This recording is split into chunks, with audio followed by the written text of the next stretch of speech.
Let's stay with the subject and speak to Thamsanqa Malinga, author, political analyst from Mkabayi, management consultant, and Mzwandile Mbeje, SABC News political editor. Thank you so much, gentlemen, for your time. Tammy, I'm going to begin with you. The letter that we saw from the former president, I mean, some were saying that we potentially still in that era of statements coming at the hours, Mzwai, that you would know that I won't mention. But was it a preemptive strike, ahead of what the party in the province was going to announce during the day? Yeah, I think the former president underestimated what the original, the provincial executive had now come up with in terms of their strategy. I believe that he was misguided, by the Zuma euphoria that you see on social media. We've been seeing the sorry President Zuma, you're the best, all of that. So he was misguided by that euphoria. And then he thought, oh, I can then use my influence. But then that euphoria with social media we've seen in South Africa, elections are not won on the social media, and influence, you cannot depend on that. So he must have figured that, well, everyone is behind me, but he just misread the situation with his PEC. Mzwai, was it expected to see a move towards the former health minister, because others had been saying that the province looks set to be split between, the Nkosazana Dlamini-Zuma camp, and also, the Zweli Mkhize camp. So were we surprised when we saw that announcement?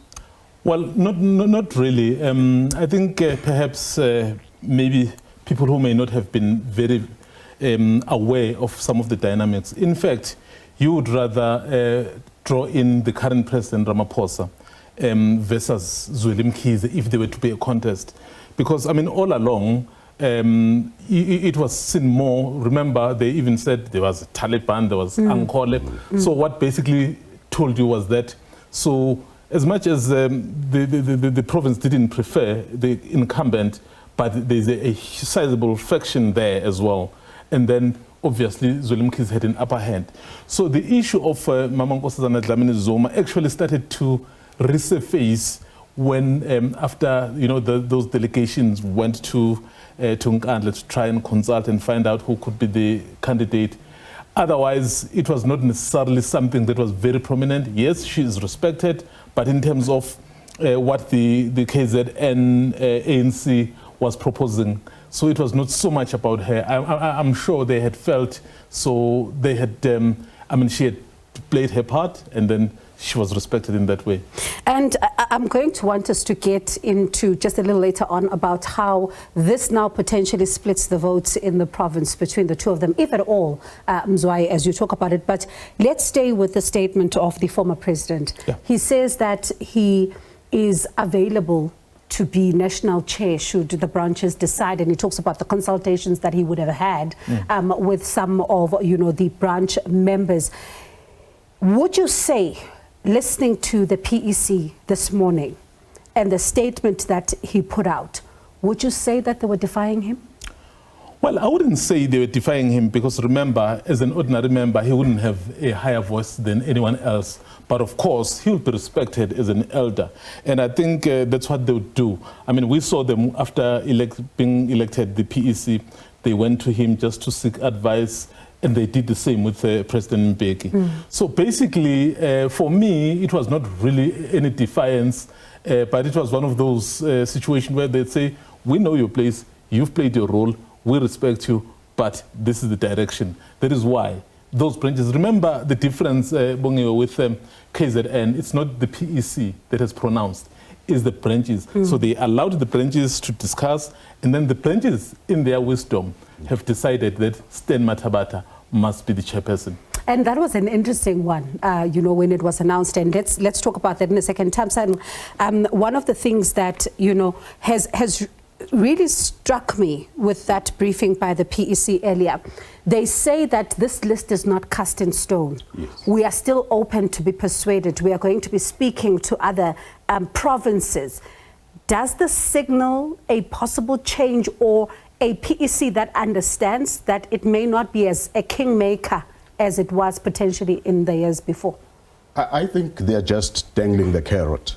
One, they were very strategic by being the first off the mark to say, this is the top 5. And they left the treasurer position open, say, well, we've left that open for any young leader.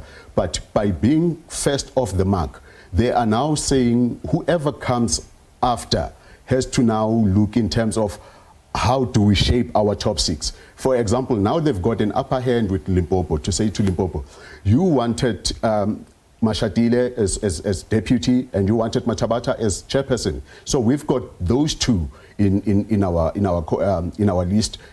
What about you guys then trading the number 1 position? You know, so they, by being first off the mark, they were very being strategic in terms of saying, let us get out there, and anyone who comes in because we have now proclaimed that we want these guys, but we are open for any discussion. If you are last off the mark, you will get in there, and everyone, the horse trading has just been finalized. How much of a dent could digital vibes be for Dr. Zweli Mkhize? Well, that's not going to be much of the dent, because there hasn't been any, you know, other than connecting the dots, media articles, but there hasn't been any proof that Zweli Mkhize directly benefited. It's just been linked to family members. But as for him directly, there hasn't been that link. So he's going to try to use that narrative mostly to say, I haven't, of all the inquiries that have been done, nothing has been found that I am directly implicated. You know, not unless someone else, the other slates, they start punting their candidates, you know, trying to make sure that they bring the issue of digital vibes to cast a bad, you know, profile on Zweli. Mzwai, for you? Well, remember, currently there are so many issues around the ANC leaders. You'll talk about digital vibes, someone will raise the issue of Phala Phala. So clearly, and then, in fact, you would have heard Dr. Nkosazana Dlamini-Zuma saying, you know, some of the practices in the ANC where you leave the position and then you wait to be charged and then it drags on and on. And I think it will be in that spirit, as long as he remains uncharged, so it will just be, it will be left just like that.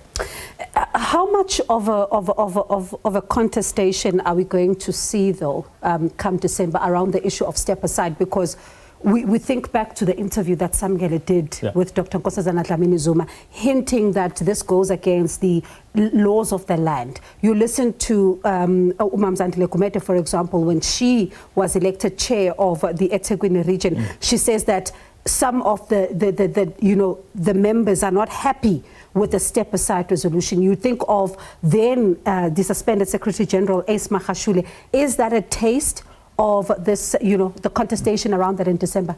You remember at the policy conference, that was the main issue, the step-aside. And then the decision basically was, let's go back and refine it and further engage on it.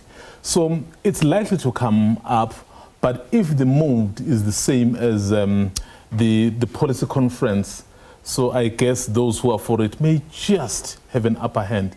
But of course, there's a lot of time of engagement, of persuasion, so it remains an issue, and I think it will for some time. Just to add on to what Mzwai is saying, yeah, the policy conference said we will revise, we will review it. So it's going to be an issue that it's going to be some hot contestation in the 55th conference.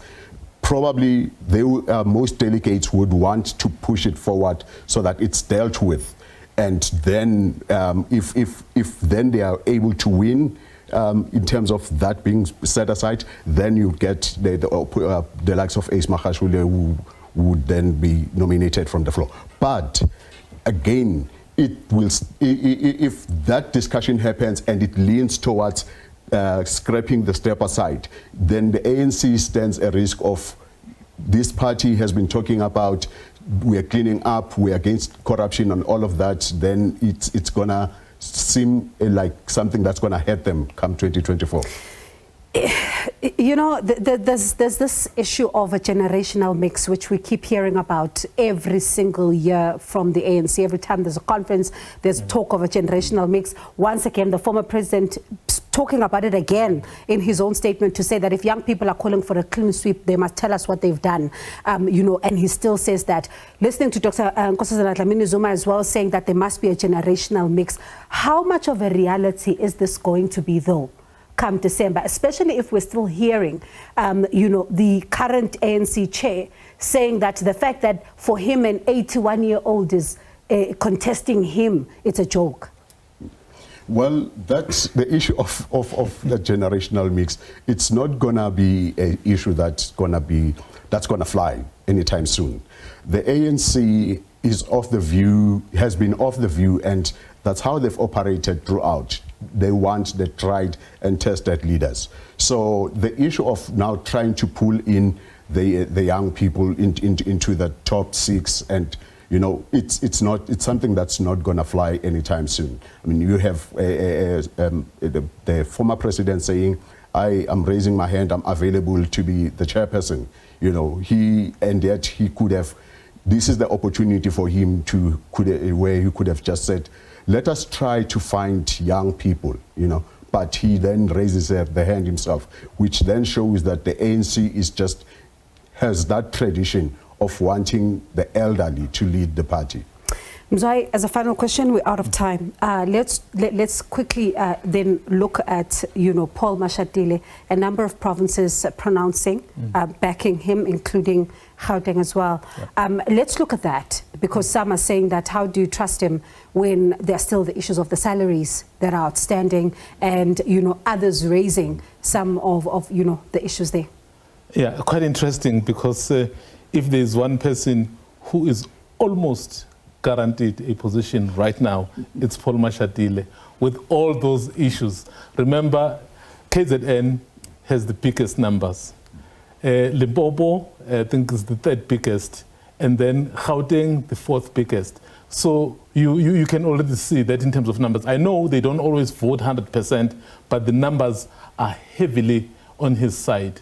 So clearly, the members of the ANC feel that Paul Mashatile is the correct candidate to be the deputy president. We don't know how they operate, what informs them, but it's in their wisdom. I wish we had more time, but I'm not letting you guys off the hook just yet. You must come back, because there's a lot still to talk about when it comes, you know, to some of the names that we've seen in the public domain. A lot of interesting names, guys, and I think it's worth a conversation. So let me thank you and leave it there with you for now. Thank you so much for coming in. That's Thamsanqa Malinga, author, political analyst, Mkabayi, management consultant, Mzwandile, Mbeje, our political editor here at the SABC.